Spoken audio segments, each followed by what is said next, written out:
If you're like me, you probably hate exercising, hate getting on the treadmill, but you still have to do it, right? So in this video, I'm gonna share with you how I push myself, how I motivate myself to get on the treadmill, even when I don't want to, even when I'm tired. And I'm hoping that some of those strategies will also work for you so you can push ahead and you can motivate yourself to do the same. If you are new here, this is the Efficiency and Organization YouTube channel. My name is Ruzanna Hernandez. I am a public school assistant principal, a teacher. I have a couple of small businesses. On this YouTube channel is where I talk about all things having to do with being organized, being well planned, being super efficient with time, having good time management, good plans in place.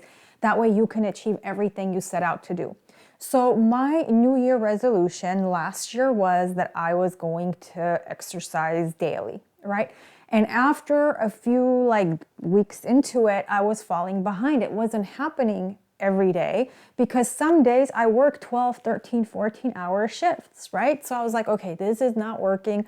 I gotta make a change. So I made an adjustment. I said I'm gonna do 7 to 10 miles a day, and that worked so much better for me. I stuck to it.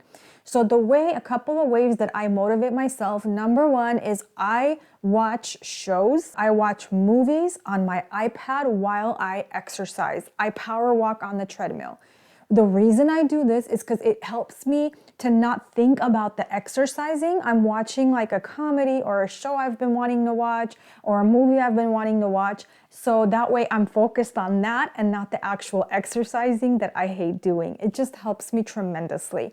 Number two, I take small breaks. So if I was to go on the treadmill for like 30 minutes at one time, it'll be a little too much for me. That feeling of getting tired gets to me. So what I do is I go for 5 minutes, 6 minutes, and then I take a 30-second, 45-second break.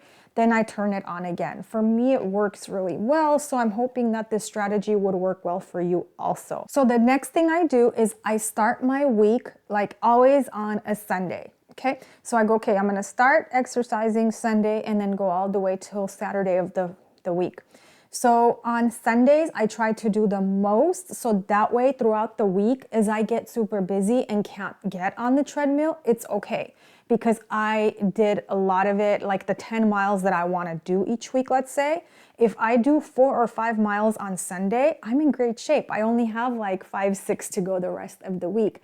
Plus, I consider Saturday as part of the week too, right? So let's say on Sunday I did 4 miles and then during the week I did 3. So on Saturday I'll finish off because I would only have 3 more miles to do to have my 10 miles done. So that helps also to have a goal for the week instead of having a goal for each day. Because then if I don't meet the goal each day, I'm gonna be really upset with myself. This way I have a whole week to accomplish it. Now, I don't procrastinate because I know if I leave everything for the last day, it's going to be super hard and it's not going to get done. So procrastination and I are not friends. We don't get along. Over the years, I've gotten really good at not procrastinating just by developing really good self-discipline and self-control. So work on that as much as you can. And so, yeah, if you could develop that self-discipline to stay with it, it would really be helpful to you. My last strategy, what I do is I break down the 10 miles, let's say, that I want to do each week. I break it down into smaller parts. So let's say Monday, I come home at a reasonable time from work.